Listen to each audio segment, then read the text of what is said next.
My name is Samantha Hayes, and today should have been just another ordinary morning.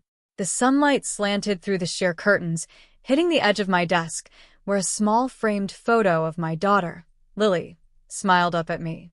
I was sipping my black coffee, smooth and bitter, the warmth spreading slowly through my fingers, and thinking about the day ahead, meetings, deadlines, calls I had to crush. On the surface, everything looked perfect. I had built a life that whispered success, but the truth behind that polished exterior was a story I'd kept buried for years.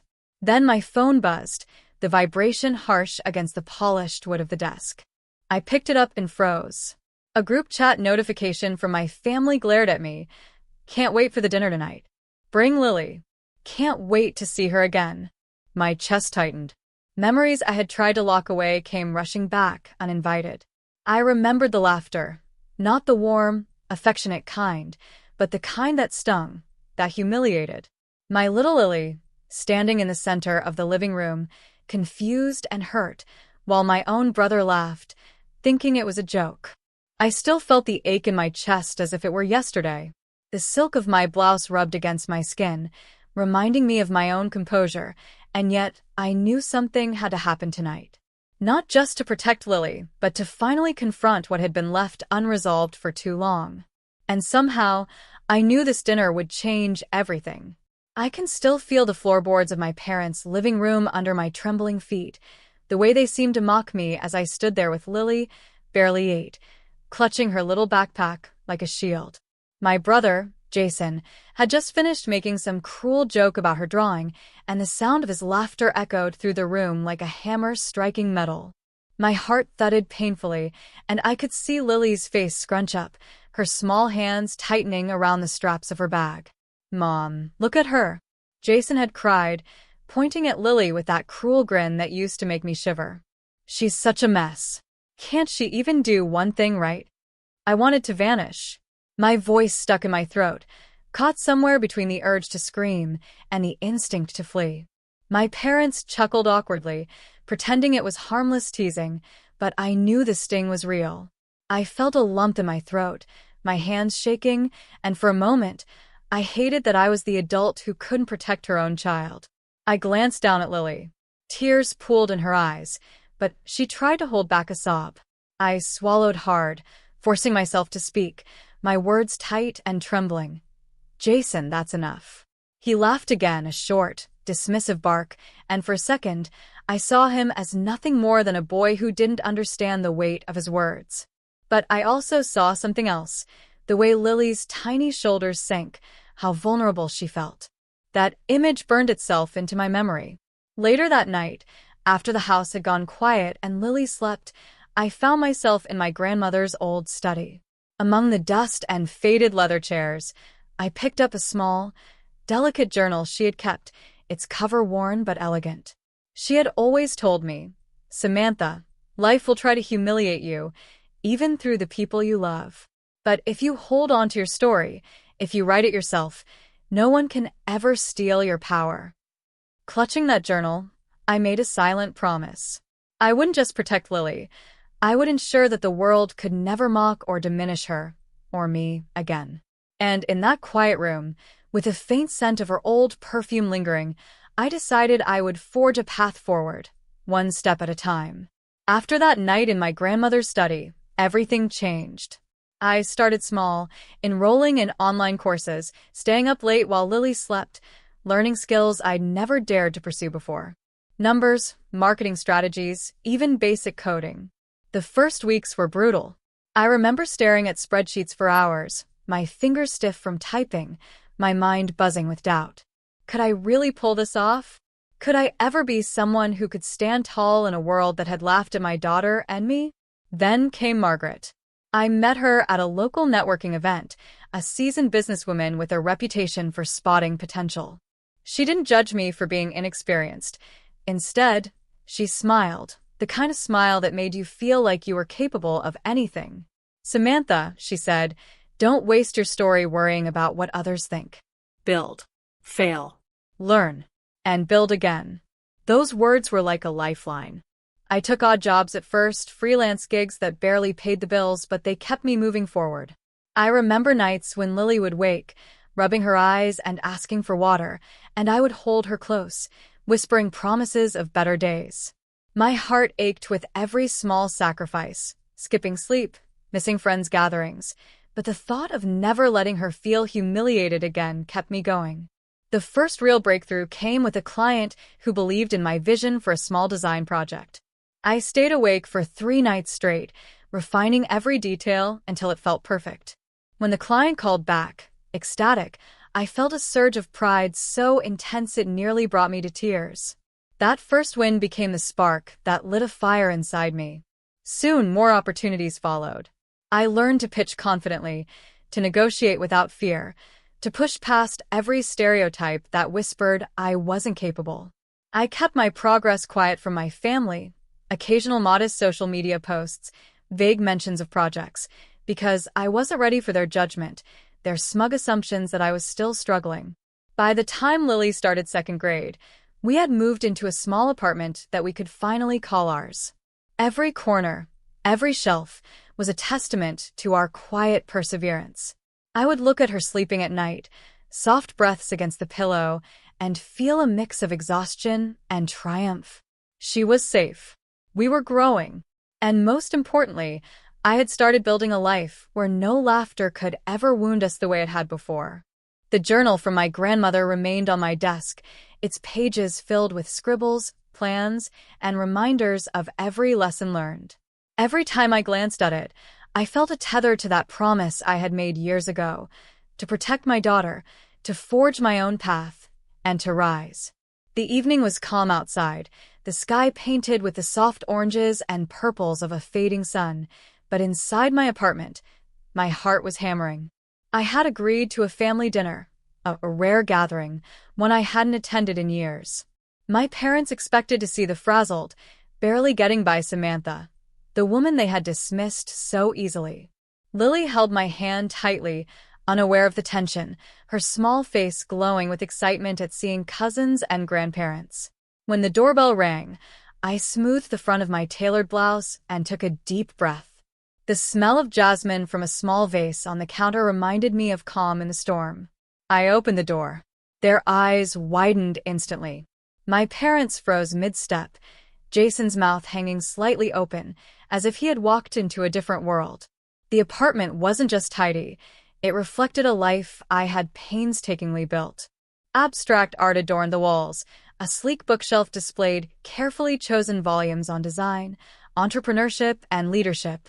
My desk, visible in the corner, bore the subtle presence of awards, framed certificates, and a small, elegant plaque declaring my business ownership. Samantha, my mother's voice quivered, uncertain. I smiled, gently but firmly. Hello, I'm glad you could come. I gestured toward the living area. Make yourselves comfortable. Their eyes roamed, trying to piece together the image of the woman standing in front of them with the little girl who clung to her side. Jason shifted nervously, avoiding my gaze, as though the confident aura around me burned. I let the silence linger, giving them time to absorb the transformation. Then I spoke. I know what you were expecting tonight. The woman struggling to make ends meet, maybe still fighting with the world.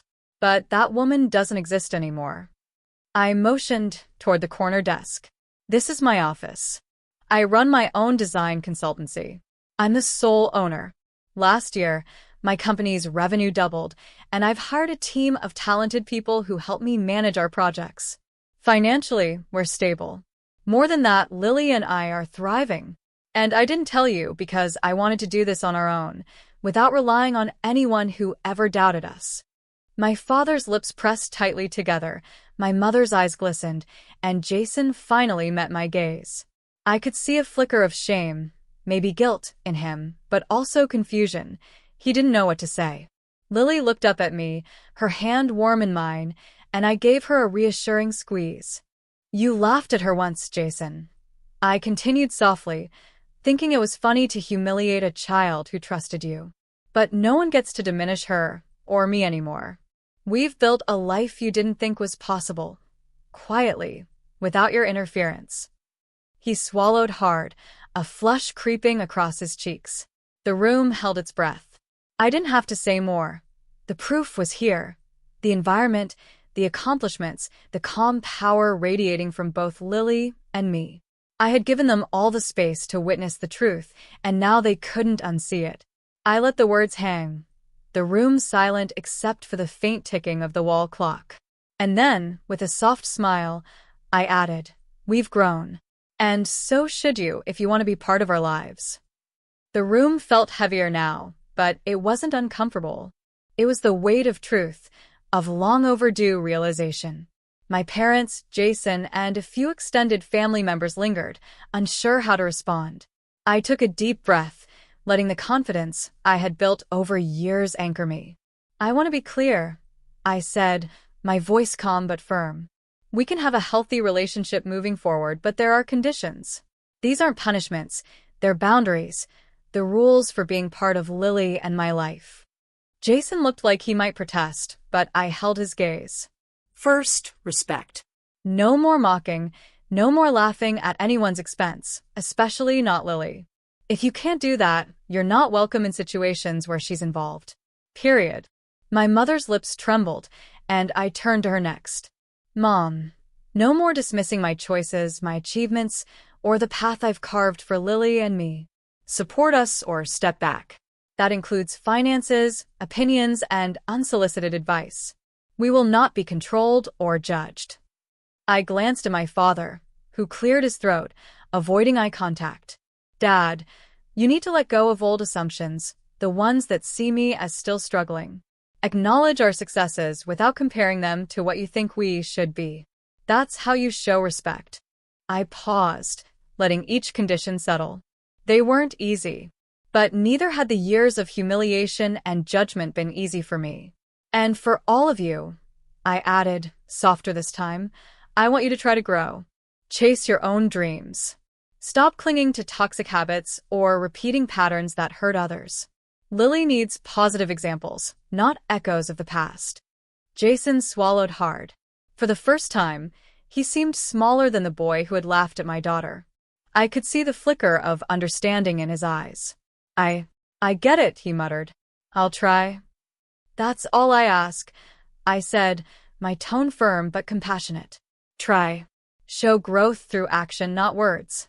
Respect boundaries. Support, don't belittle.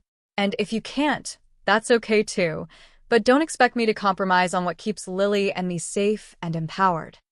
The room went quiet again, but this time, it was different. It wasn't tension or fear. It was recognition that I had shifted the balance, that I had power now not to punish, but to guide, to demand healthier dynamics. I watched my daughter, Lily, fidget with the edge of her dress. She glanced up at me, and I smiled. She knew. She understood. This was a new chapter, one where we would set the terms. The air felt lighter, charged with possibility. For the first time in years, I felt entirely in control, not through revenge, but through boundaries, clarity, and the quiet confidence of a woman who refused to be diminished. The journal from my grandmother, tucked discreetly on the bookshelf, seemed to glow in my mind.